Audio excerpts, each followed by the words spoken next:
सद्गुरु काड़ सिद्धेश्वर महाराज की जय। संत शिरोमणि गजानन महाराज की जय। आद्य जगद्गुरु रामानंदाचार्य महाराज की जय। सियावल्लभ रामचंद्र की जय। गुरुर्ब्रह्मा गुरुर्विष्णु गुरुर्देवो महेश्वरा गुरुर्साक्षात् परब्रह्म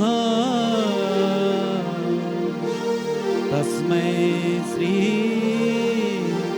गुरवे नमः। सार्थ श्रीमद दासबोध दशक 19वा समास दुसरा विवरण निरूपण। श्रीराम मागा बोलिले लेखन भेद आता एकार्थ भेद नाना प्रकारेचे संवाद समजून घ्यावे। शब्दभेद अर्थभेद मुद्रा भेद प्रबंध भेद नाना शब्दांचे शब्दभेद जाणून पहावे। नाना शंका प्रत्युत्तरे नाना प्रचित साक्षात्कारे जेणे करिता जगदांतरे चमत्कारती। नाना पूर्व पक्ष सिद्धांत प्रत्ययो पहावा नेमस्त अनुमानाचे खस्तवेस्त बोलोची नये। प्रवृत्ती अथवा निवृत्ती प्रचिती विण उगी भ्रांती गळ्यामधील गगज्योती चेतेल कोठे। हेत समजून उत्तर देणे दुसऱ्याचे जीवीचे समजणे मुख्य चातुर्याची लक्षणे ते हे ऐसे। पुंडलिक वरदे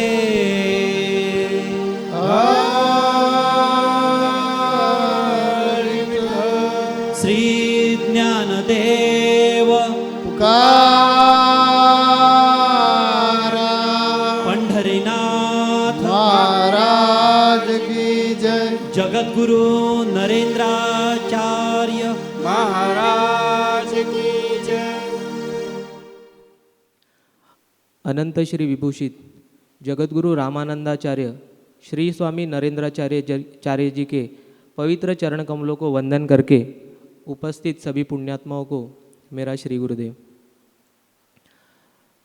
दासबोध के 19वें दशक के पहले अध्याय में पहले समास में समर्थ ने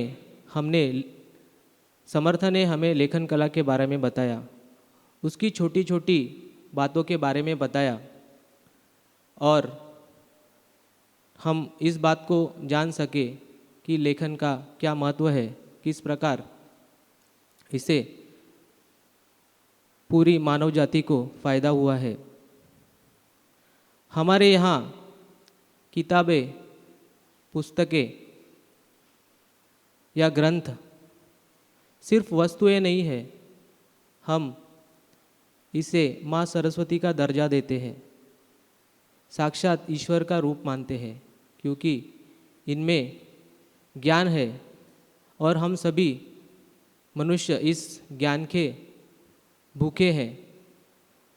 हमारे पूर्वजों ने जो ज्ञान, जो अनुभव, जिन जीवन मूल्यों को, जीवन के जिन सत्यों को जिया, उन्होंने हस्तलिखित के रूप में उनके आने वाली पीढ़ी को सौंपा और उसी के कारण आज हमें वह जीवन के सत्य उस लेखन के माध्यम से प्राप्त हुए और हमारा वह समय बच गया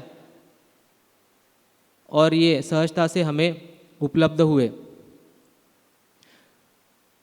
आज हम वहीं से आगे बढ़ते हुए इस दशक के दूसरे समास में विवरण निरूपण में जा रहे हैं।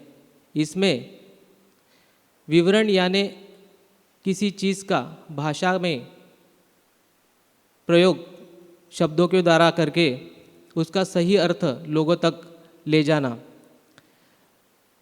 विवरण के द्वारा भाषा का प्रयोग करके जब हम शब्द इस्तेमाल करते हैं तो उसका उपयोग हम समाज कल्याण के लिए कर सकते हैं। हम इसके पहले आगे बढ़े, इसके पूर्व मैं आपको कुछ बात याद दिलाना चाहता हूँ। यह दासबोध की जो रचना हुई थी वो करीब करीब 17वीं सदी में, यानी आज से 300 या 400 साल पहले हुई थी। उस समय की जो समाज रचना थी और आज की जो समाज रचना है वह काफ़ी भिन्न थी। उस समय लोग श्रद्धालु थे, काफ़ी शिक्षित नहीं थे, और आज के लोग शिक्षित है, कम श्रद्धालु है। मैं ये परिस्थिति इसलिए बता रहा हूँ कि उस समय जो प्रसार माध्यम थे, प्रसारण के माध्यम थे, वो उतने विकसित नहीं थे। उस समय जो महत्वपूर्ण बात थी कि यह जो ग्रंथों का ज्ञान है वो किस तरह समाज तक, लोगों तक ले जाया जाए, और समर्थ को भली भांति पता था कि इसके लिए, इस कार्य के लिए उन्हें अच्छे और सच्चे समाज मार्गदर्शकों की, महंतों की ज़रूरत होगी। और उसी के लिए शायद समर्थ ने इस समाज में ऐसे मार्गदर्शक किस प्रकार उस सच्चे ज्ञान को लोगों तक ले जाए, कैसे उसका विवरण करे, और उनके अंदर ऐसे क्या गुण होने चाहिए जो उनके आचार में, विचार में और व्यवहार में लोगों को दिखे, ताकि समाज उन पर विश्वास करे और समाज की उन्नति हो। इस बात को थोड़ी गहराई में समझ लेते हैं। कई सालों पहले भगवान श्री कृष्ण ने गीता का ज्ञान हमें दिया और इस गीता पर अनेक टीकाएं भी लिखी गई। अनेक जो विवरणकर्ता थे उन्होंने इस गीता के माध्यम से उन विभिन्न अर्थों की खोज की और उन्हें लोगों तक ले जाने का प्रयास किया। जिस प्रकार उन्होंने अर्थ को उस गीता में ढूंढने का प्रयास किया और लोगों तक उसको ले जाने का प्रयास किया, उसी से किसी ने फिर कर्म मार्ग को अपनाया, किसी ने भक्ति मार्ग को अपनाया, कोई योग से जुड़ गया तो कोई भक्ति मार्ग की राह पर चल पड़ा। इसे हम कुछ इस प्रकार समझ सकते हैं, यदि मैं आपके सामने पानी का गिलास आधा भरकर रखूं तो आप में से कुछ लोग कहेंगे कि गिलास आधा भरा हुआ है, लेकिन मुझे यकीन है कि कुछ लोग तो कहेंगे कि आधा गिलास खाली है। यह जो देखने का भेद है, अर्थ का भेद है, वह लोग अलग अलग तरीके से कर सकते हैं। दूसरी बात मैं आपको बताना चाहता हूँ कि यदि आप किसी भीड़भाड़ वाली जगह पर जाते हैं, किसी शोरगुल वाली जगह पर जाते हैं, हमेशा अक्सर हम ऐसी जगह पर जाते हैं, मार्केट में जाते हैं, बसों में जाते हैं, जहाँ बहुत सारी भीड़ होती है, शोरगुल होता है, और हमें ऊंचा बोलना पड़ता है ताकि बाजू वाले को समझ में आए कि हम क्या बोल रहे हैं। ऐसी शोरगुल वाली जगह पर भी अगर किसी की जेब से एक सिक्का गिर जाए तो उसकी खनक सभी को सुनाई देती है। इसका अर्थ यह है कि हम वही सुनते हैं जो हम सुनना चाहते हैं, फिर उसके बीच में कोई बाधा नहीं आती, क्योंकि हम जो चाहते हैं उसके तरफ हमारे पूर्ण प्राण होते हैं और पूर्ण प्राणों से हम उसको सुनते हैं। समर्थ इस बात को हमें इसलिए बता रहे हैं क्योंकि ये जो मार्गदर्शक है, ये जो महंत है, उनमें इन गुणों का होना अति आवश्यक है। उनको अर्थ का भेद पता चलना चाहिए, उनको नाद का भेद पता चलना चाहिए। इससे आगे जाके समर्थ दूसरी एक महत्वपूर्ण बात हमें बताते हैं, वो ये है कि ये जो मार्गदर्शक है, ये जो महंत है, उनका अंतःकरण विशाल होना चाहिए। उनका अंतःकरण विशाल होने से वह एक समाज का नेतृत्व कर सकते हैं, अपने साथ साथ सभी लोगों को एक अच्छी राह पर ले जा सकते हैं। हम जब भगवान के पास जाते हैं तो भगवान से मांगते हैं, भगवान मेरा भला करो, मेरे अपनों का भला करो। लेकिन यह जो विश्व कल्याणकारी प्रार्थना है, उसमें हमने क्या मांगा भगवान से कि भगवान सबका भला करो, और जब सबका भला होगा तो मेरा भला हो ही जाएगा। आगे बढ़ने से पहले एक छोटी सी कहानी मैं आपको बताना चाहता हूँ। एक बार एक फ़कीर एक गांव से जा रहा था और रास्ते में उसे एक औरत मिली। वह बहुत पीड़ित थी, दुखी थी। उसने बताया कि उसका छोटा बच्चा बहुत बीमार है और उसे मदद की ज़रूरत है। यह सुनकर वह फ़कीर को बड़ी दया आई और वह उसके साथ उसके घर चला गया। वहाँ जाते ही उसने देखा कि वहाँ बहुत सारे लोग इकट्ठे हुए थे, जैसे उन्होंने पहले किसी फ़कीर को देखा ही नहीं था। फ़कीर वहाँ पहुँचा, अभी सभी लोग उत्कंठावर्धक वहाँ देख रहे थे कि अभी ये फ़कीर क्या करेंगे। उस औरत ने अपने छोटे से बच्चे को उस फ़कीर के हाथ में दे दिया। उस फ़कीर ने बड़े ही प्यार से उस छोटे बच्चे को अपने में गोदी में रखा और उसके स्वास्थ्य के लिए सच्चे दिल से ईश्वर से प्रार्थना की। भीड़ में से देखने वाला एक आदमी जोर से चिल्लाया कि आपको क्या लगता है कि आपकी प्रार्थना से यह बच्चा ठीक हो जाएगा, जबकि सारी दवाइयाँ बेकार हो गई है। उसी समय फ़कीर ने पलटकर जवाब दे दिया, चुप रहो, तुम मूर्ख हो, तुम्हें इन सब बातों का ज्ञान नहीं है। और ये अनपेक्षित शब्द सुन के वह तिलमिला उठा। वह आदमी आग बबूला हो गया।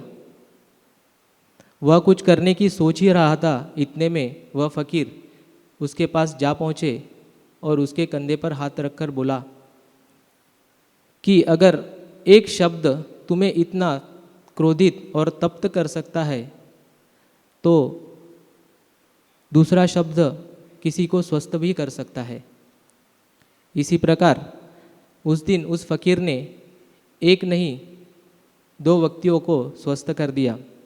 कहने का तात्पर्य है कि ये शब्दों में, इनके अर्थों में बहुत ही ताकत है। तो हम इनका प्रयोग इस प्रकार करें कि सुनने वाला शांत हो जाए, प्रसन्न हो जाए, समाधानी हो जाए, निश्चिंत हो जाए। समर्थ आगे हमें उन लक्षणों के बारे में बताते हैं जिसकी आवश्यकता है कि वह उन महंतों के आचरण में हो।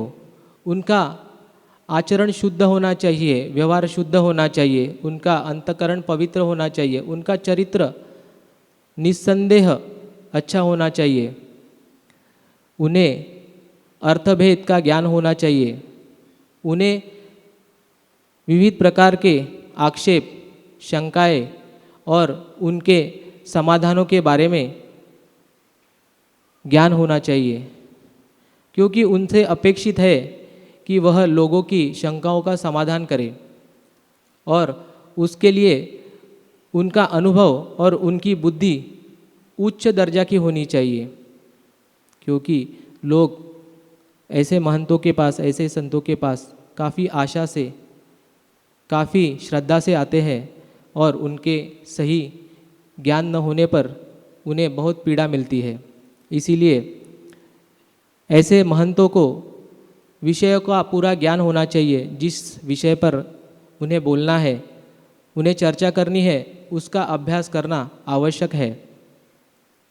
उनमें चतुराई भी होनी चाहिए, क्योंकि आजकल यहाँ कलयुग में बहुत से ठग बैठे हैं।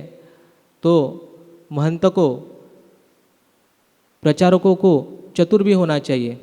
इससे एक सुंदर कथा मुझे याद आती है स्वामी विवेकानंद जी की। यह उस समय की बात है जब स्वामी विवेकानंद की कीर्ति अनेक देशों में फैल चुकी थी। उनकी कीर्ति को सुन के, उससे प्रभावित होके एक विदेशी महिला उनसे मिलने चली आई। उसने स्वामी विवेकानंद को देखा तो उनके चेहरे पर अनेक सूर्यों का तेज था। उनको देखकर वो प्रभावित हो गई। उसने कहा, स्वामी जी, क्या आप मुझसे शादी करोगे? मैं आपसे विवाह करना चाहती हूँ। तो स्वामी जी ने कहा, लेकिन क्यों? मैं तो ब्रह्मचारी पुरुष हूँ।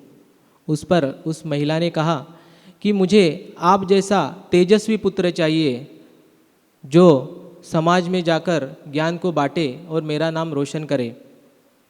इस पर विवेकानंद जी ने काफ़ी सुंदर उत्तर दिया।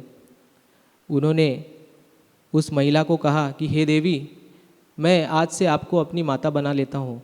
इससे आपको तेजस्वी पुत्र भी प्राप्त हुआ और मेरा ब्रह्मचर्य भी सुरक्षित रहा।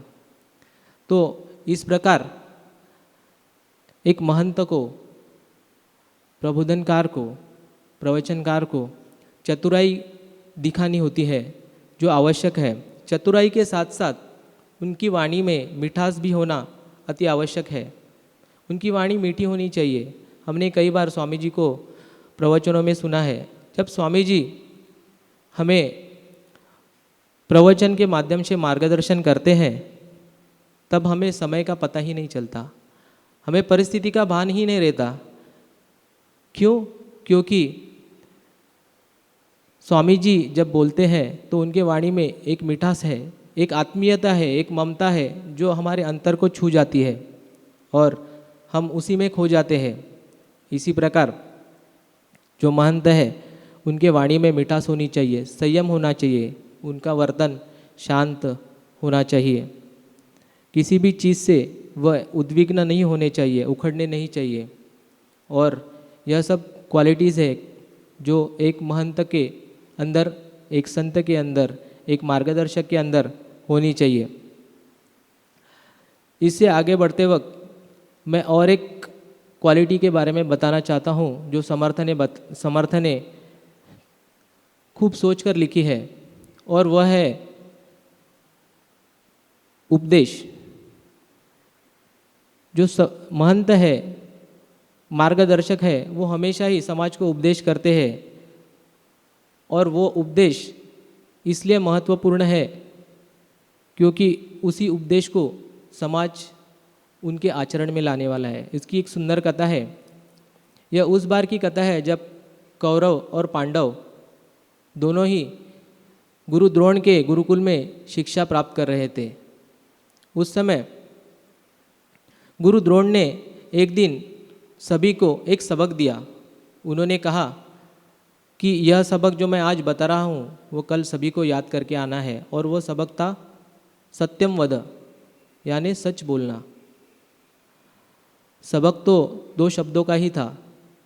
उस दिन की शिक्षा खत्म होने के बाद सभी विद्यार्थी कौरव पांडव अपनी अपनी कक्षाएं में चले गए और वहाँ उस सबक को याद करने लगे, क्योंकि उन्हें पता था दूसरे दिन गुरु उस सबक को दोहराने के लिए बोलेंगे। सभी ने सबक को अच्छी तरह याद कर लिया और दूसरे दिन जब गुरु द्रोण ने सबको बारी बारी उठाकर सबक पूछा तो सभी ने एकदम सही सही जवाब दिया। एक युधिष्ठिर ही ऐसे थे जो उस सबक को बताने में असमर्थ थे। ऐसा क्या हुआ था कि युधिष्ठिर उस सबक को याद नहीं कर पाए?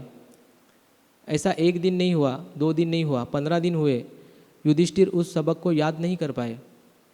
16वें दिन युधिष्ठिर खुद गुरु के पास चलकर गए और उन्होंने कहा कि गुरुदेव, मुझे यह सबक याद हो गया है और मैं इसे आपको सुनाना चाहता हूँ। और फिर गुरुदेव की आज्ञा पाकर उन्होंने सत्यम वद बोलकर सुना दिया।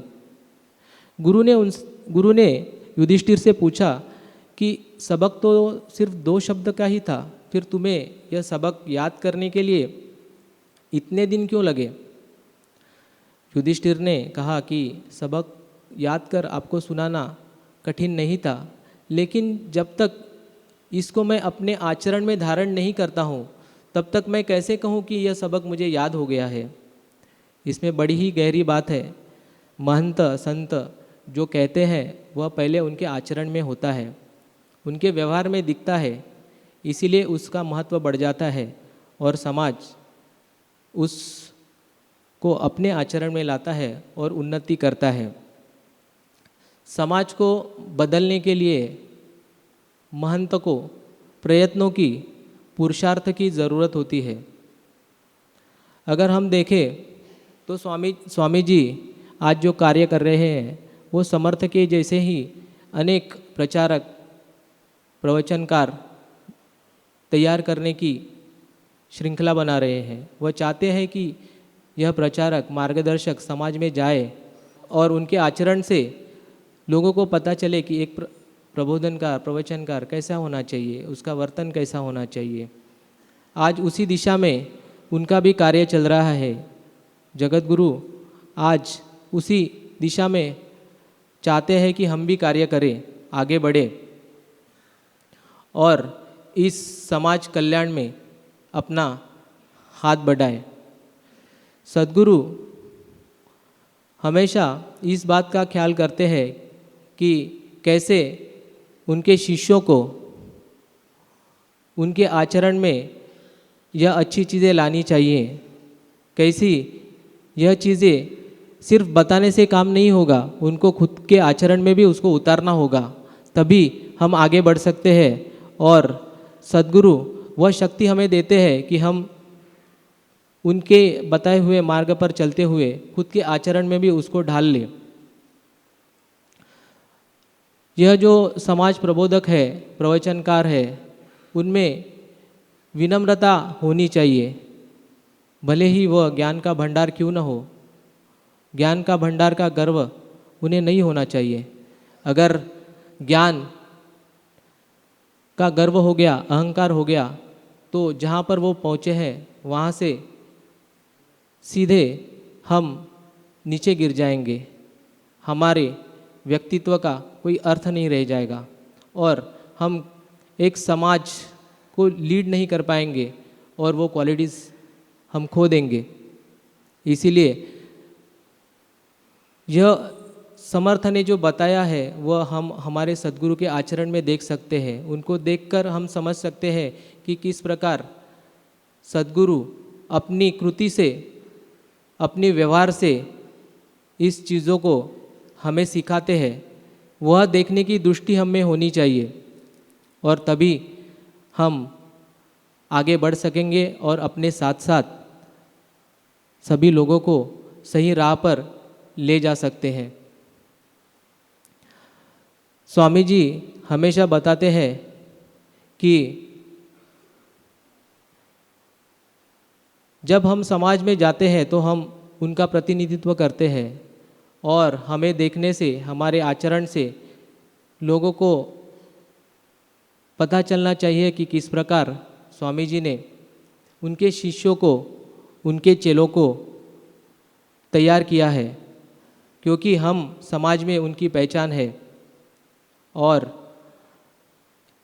हम जब तक अपने आचरण को शुद्ध नहीं बनाएंगे, हम अपने आचरण में जब तक स्वामी जी का बताया हुआ जो अर्थ है वही नहीं ढालेंगे, तब तक हम आगे नहीं बढ़ सकते। और समर्थ ने समाज का भी कल्याण हम नहीं कर सकेंगे और खुद का भी कल्याण नहीं करेंगे। इसलिए समर्थ रामदास स्वामी जी ने ये समाज जो है वो सोच समझकर हमें सिखाया है कि हम समाज का नेतृत्व करने वाले लोग हैं।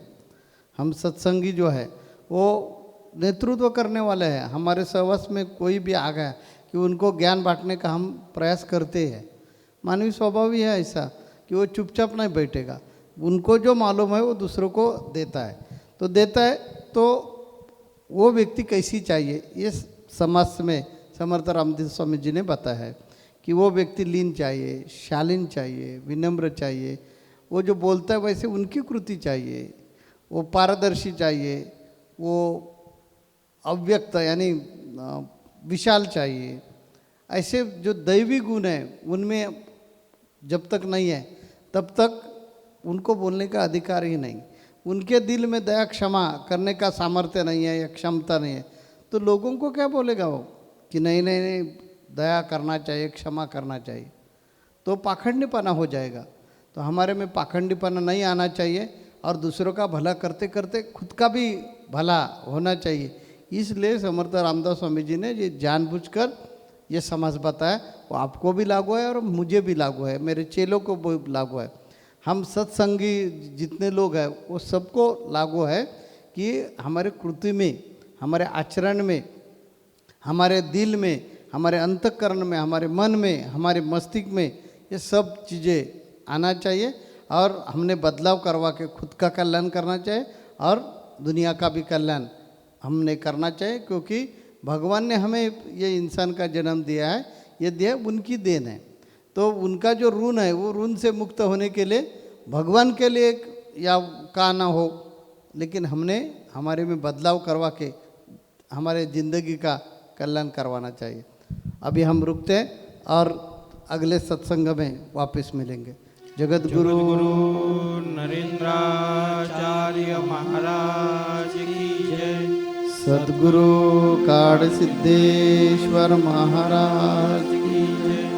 संत शिरोमणि गजानन महाराज की जय। आद्य जगत गुरु रामानंदाचार्य महाराज की जय।